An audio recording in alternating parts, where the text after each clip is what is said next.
PHI 203. You're welcome to study session 5. Ethical Absolutism. In the previous study session, we discussed ethical relativism. In this study session, we will examine ethical absolutism, an opposite theory to ethical relativism. We will look at what ethical absolutism refers to and also examine some of the ethical theories which are examples of absolutism. Learning outcomes. When you have studied this session, you should be able to 1. Discuss the claims of ethical absolutism. 2.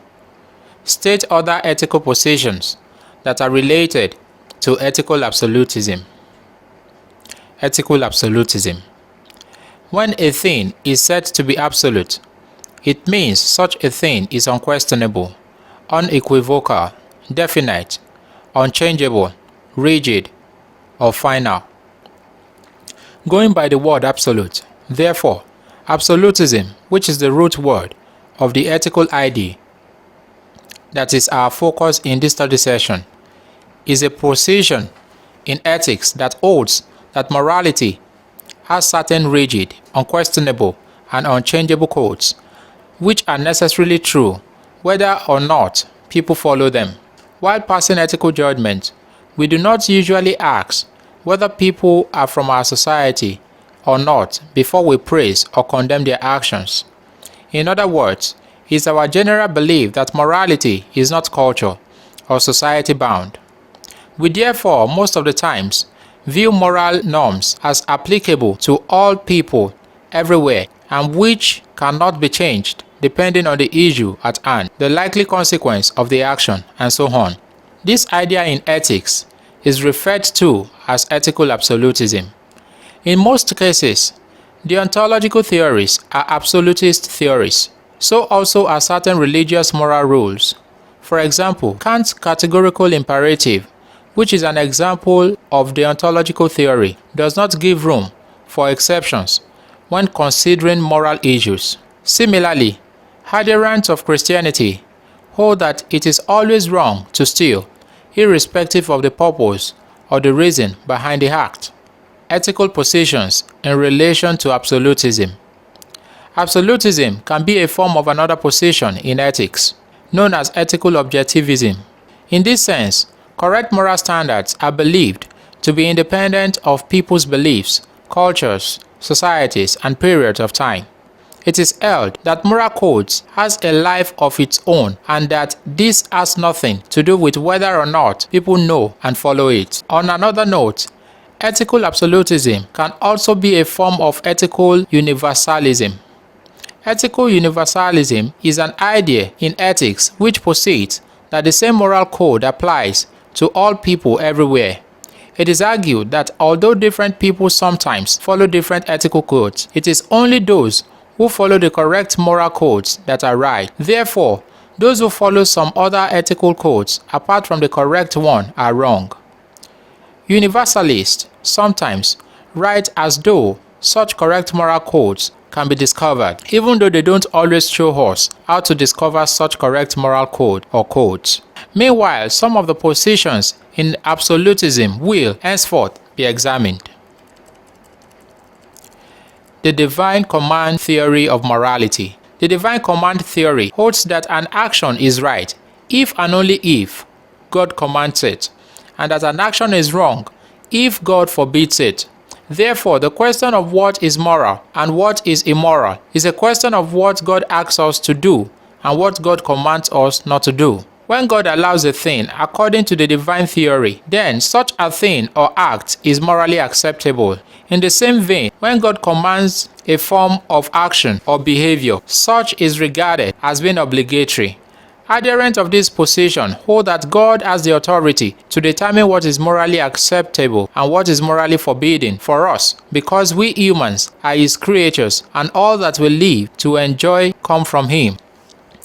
On the other hand, it is argued that since human beings have a component called the soul, it does not cease to exist after experiencing the bodily death.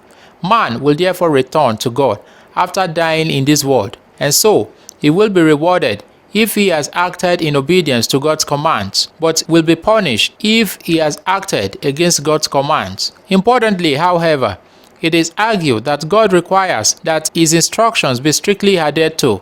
Therefore, it is held that God's commands are absolute and so do not admit exceptions. There are certain objections that can be raised against the claims of the divine command theory of morality, and these include: although morality has to do with everyone, yet it is evident that some people do not believe in God. In other words, there are atheists who hold that God does not exist, and there are agnostics who doubt that God exists. In a situation where we tie morality to God, how do we prove to such people that God actually exists, especially when we cannot see God? Another objection to divine command theory is that it is difficult to know which religion has the authentic instructions of God. There are many religions and they all claim to have the true commands of God. As observable from the different religions, what each religion upholds is sometimes contradictory with what another religion upholds. To take the number of wives that a man is allowed to marry as an example, while Islam permits a man to marry up to 4 wives, Christianity does not allow a man to marry more than 1 wife. Meanwhile, each of these religions claim to emanate from God and to hold God's commands. Lastly, Socrates raised an important objection in the Plato's dialogue, Euthyphro.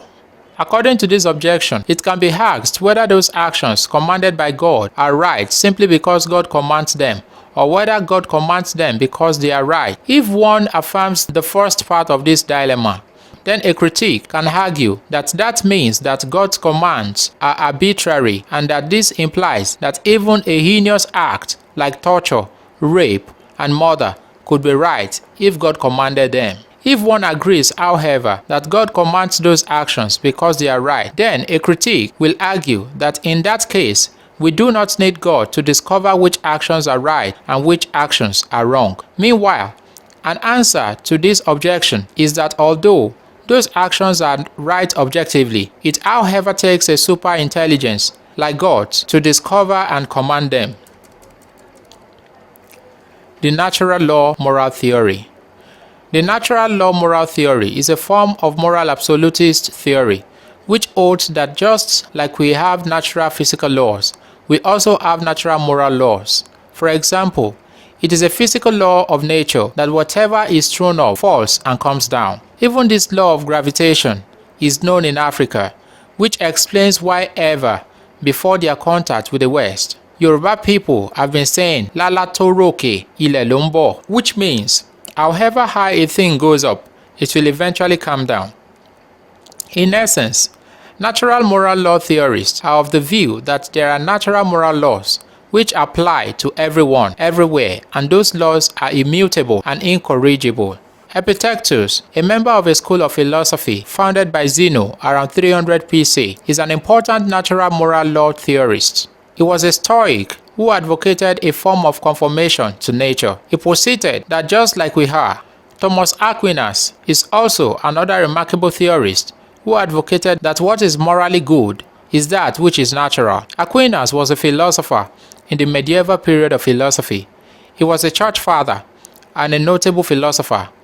According to Aquinas, there are natural moral laws. Such laws are discoverable, and they are 4 in number. For him, these are: A. Preservation of life. According to Aquinas, any action whose purpose is to save or preserve life rather than destroying it is a morally good action. B. Marriage, procreation, and family. Any form of action or behavior which promotes the institution of marriage and encourages giving birth to children is, in Aquinas' view, an action which is in agreement with the nature of man and is also morally good. C. Pursuit of knowledge. For Aquinas, the third natural moral law is that any action which is for the purpose of attaining knowledge cannot be morally wrong, especially if this is directed towards the knowledge of God. Establishment and maintenance of good social order. Lastly, Aquinas holds that any action whose aim is to bring about an orderly society or to maintain order in society is a morally good action. For Aquinas, therefore, for a moral action to be right, it has to follow those natural moral laws, which he identified to be 4 in number. Any moral action which is, however, contrary to any of the natural moral laws is, in Aquinas' view, immoral. In other words, any action which promotes the natural good identified by Aquinas is, for him, right, while any action that is destructive of them is wrong. It is on this basis that Aquinas condemns suicide. Aquinas identifies actions with double effects. What this means is that even Aquinas recognizes that it is possible to destroy a form of good in an attempt to promote another good. He agrees to this, but cautions that this is permitted only on the ground that one does not do more than is actually necessary to protect the other good, and also on the ground that is not intentionally out to destroy the good. It is on this basis that killing in self-defense is morally justified. It will be noted that Aquinas' idea is supposed to be a form of absolutism. However, the fact that he admits exceptions shows that he is not a thorough-going absolutist. A contemporary philosopher, John Finnis, is also an advocate of the natural law moral theory. However, instead of the 4 laws identified by Aquinas, Finnis identifies 7 natural moral laws, which, according to him, are the basic forms of good. He gives his analysis of his version of the natural moral law theory in his book, Natural Law and Natural Rights. The 7 moral laws of Finnis are: 1. Life. 2. Knowledge. 3. Play. 4. Aesthetic experience. 5. Friendship. 6. Practical reasonableness. And 7. Religion. Categorical imperative of Immanuel Kant. Immanuel Kant's categorical imperative is a form of absolutist theory that postulates that a form of action or moral behavior is right only if the maxim or principle that guards it could be willed by the moral agent to be universalized without the agent being self-contradictory. What Kant implies by this is that a morally right action is not right because of some qualifications, consequences, or conditions attached to it. In his opinion, an action is rather right if it follows a maxim or guidelines that conforms to duty. On the final note, in addition to the various absolutist accounts examined, one problem that confronts an absolutist is that of how it is possible to discover such moral conduct. That is, whether there is a culture-free or a period-neutral standard by which we can determine whether an ethical code is absolutely correct or absolutely wrong. Another problem with ethical absolutism is to ask ourselves whether we can sincerely overlook the consequences of our actions and follow rules blindly.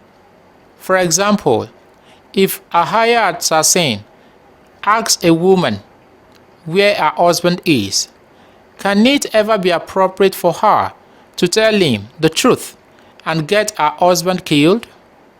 This is an example of questions that absolutists cannot afford to ignore. This is because either way the woman is in a fix. It is either she lies or she ends up being an accomplice to murder. In other words, although moral relativism has some problems, moral absolutism also has certain problems with its claims as well. Study session summary.